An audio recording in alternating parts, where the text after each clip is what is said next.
Doctor José Antonio Crespo, ¿cómo tal? estás? Buenas noches, Primitivo.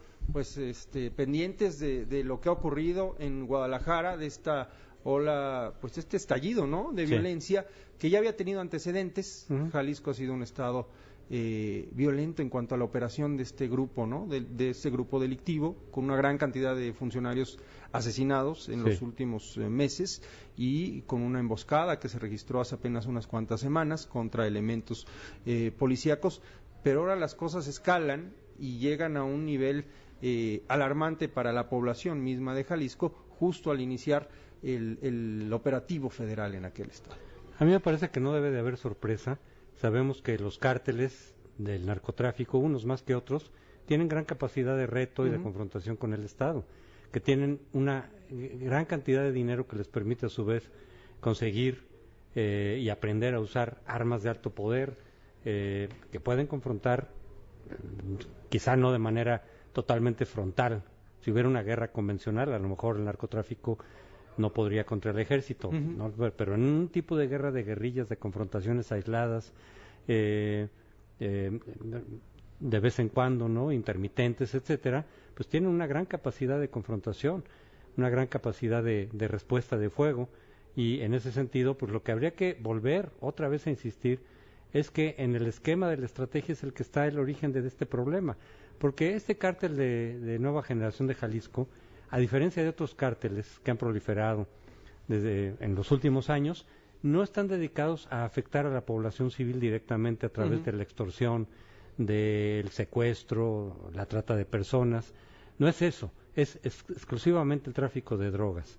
Entonces ahí es donde vemos con claridad cómo este esquema de prohibición de las drogas, de prohibición radical de las drogas, que venimos operando por imposición de Estados Unidos desde hace muchísimos años, prácticamente desde un siglo, pues no solamente no resuelve el problema del consumo, sino que resulta contraproducente al generar cárteles con este poder económico y militar, por lo tanto, que pues desafían propiamente al Estado, que tiene una capacidad de desafío del Estado, que merma la capacidad misma del Estado, no solamente en relación con el crimen organizado, sino en todas las funciones que tiene el Estado, y que el nivel de violencia que se puede generar en la persecución de estos cárteles pues sobrepasa cualquier daño que pueda haber respecto de las drogas, del uso de las drogas, que a final de cuentas es un problema de salud pública, que a final de cuentas es una decisión personal de quien quiera ingerir o no las drogas, y lo han convertido en un problema de seguridad nacional.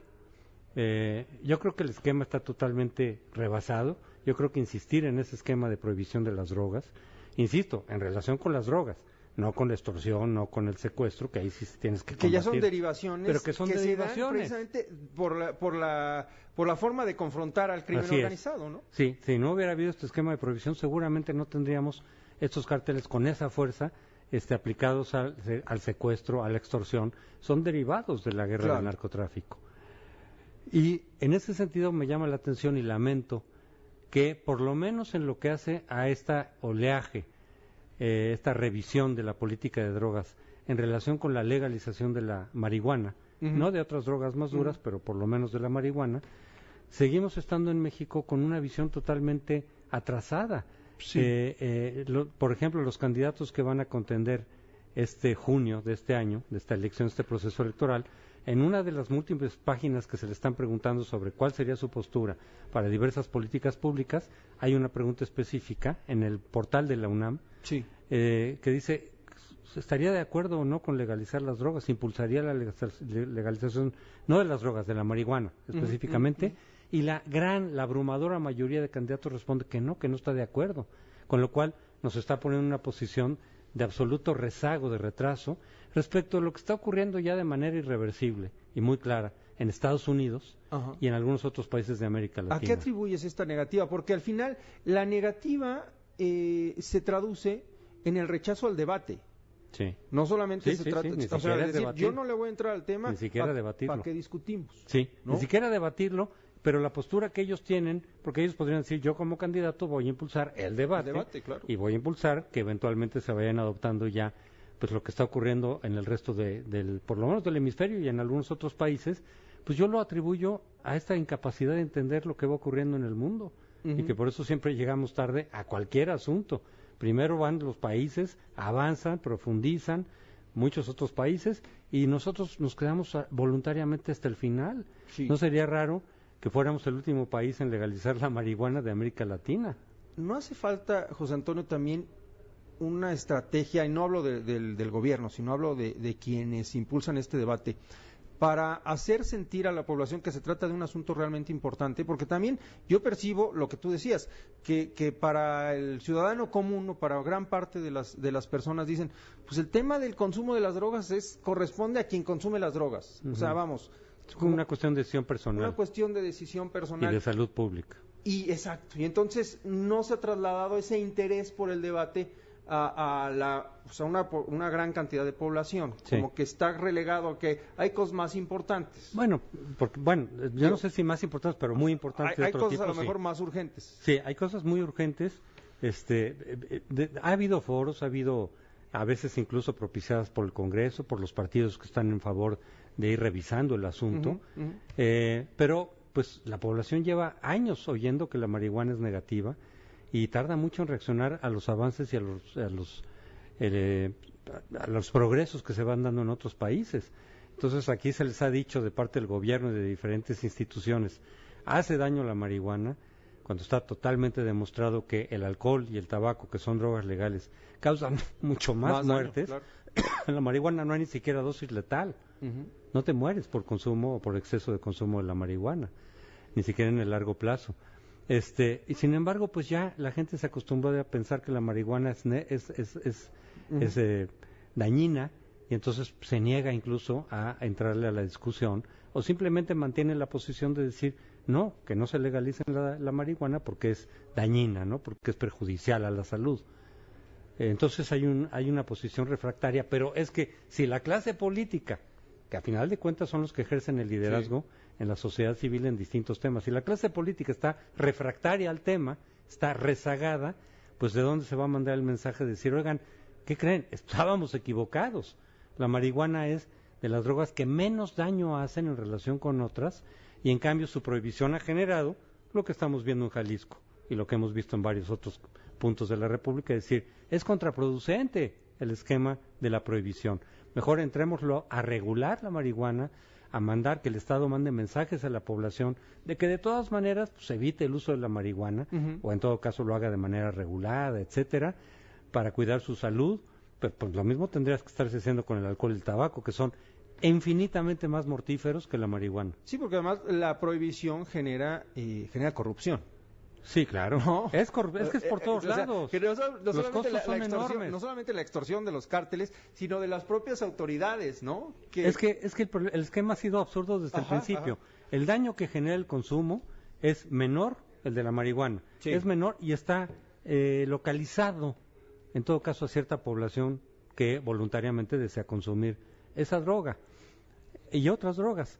En cambio, la prohibición genera corrupción, podredumbre de las instituciones públicas, fortalecimiento de los cárteles, mercados negros, capacidad de confrontación del Estado a nivel armado, como lo estamos viendo. Sí.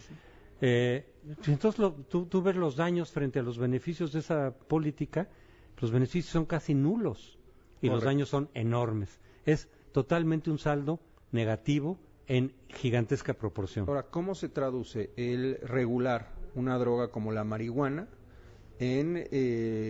cómo impacta en la, pues no diría el tráfico, sino en la comercialización, en la producción, en la distribución de otras drogas? Bueno, tiene desde luego algún impacto. Por supuesto que a los cárteles que han manejado, que son típicamente los mexicanos, más el comercio de la marihuana que de otras drogas, aunque están metidos ya también en otras drogas, pero la marihuana es el negocio fuerte, claro. Lo ha sido por varios años. Mermas enormemente ahí su capacidad económica, mermas enormemente la capacidad económica. Y con otras drogas habría que también revisar el esquema para ir despenalizando, para ir revisando en qué contexto se podría manejar o no, para facilitar la rehabilitación. Es decir, de todas maneras se tendría que flexibilizar el esquema de otras drogas más duras, más dañinas, ahí sí claramente más dañinas, pero a veces tan dañinas como el alcohol, pero en fin. Pero con la marihuana realmente ya sería una cuestión de despenalizarla, de regularizarla, y el impacto sobre los cárteles sería brutal. De hecho, quienes se opondrían en primer lugar, quienes siempre se han opuesto a la legalización de la marihuana, son los cárteles. No solamente es el gobierno, no solamente son sociedades que consideran que es dañina la marihuana, sino son los cárteles porque les dañas enormemente su capacidad económica. Y en esa medida no tendrían la capacidad de respuesta armada que estamos viendo en Jalisco en estos días. La legalización en estados de la Unión Americana, y se han hecho estudios al respecto. Alejandro Ope, por ejemplo, ha publicado algunos. Sí. Golpea fuertemente a los cárteles mexicanos, porque aquel es un mercado, ¿no? Absolutamente, pues claro, les quitas el monopolio, les quitas los sobreprecios, se beneficia el Estado. En vez de corrupción, lo que tienen son más impuestos, porque todo el consumo, y ya no tienes que estar metiendo a la cárcel a tanta gente por consumo de marihuanas que sobrepoblaba las cárceles norteamericanas. Pues es totalmente contraproducente el esquema. Quienes lo impusieron, es que lo absurdo es esto, quienes lo impusieron son los que están reconociendo lo absurdo del esquema. Y nosotros que padecimos y que se nos impuso este esquema de prohibición, pues somos los que nos estamos tardando más en reaccionar. Y por lo tanto prolongamos los costos. Claro, que siempre han sido mayores para que nosotros. Siempre han sido mayores, enormes, sí, totalmente mayores que en Estados Unidos. Lo prolongamos durante ¿cuánto tiempo más? Para seguir enfrentando situaciones como las de Jalisco, que podrían ser ya en el futuro totalmente evitables, por lo menos en relación con este cártel, que típicamente está ubicado en el tráfico de drogas, está dedicado al tráfico de drogas. Me parece absurdo que sigamos, digamos, con esta posición. Doctor, muchas gracias por tu Primitivo, comentario. buenas noches. Nos vemos la próxima semana. Hacemos una pausa, volvemos.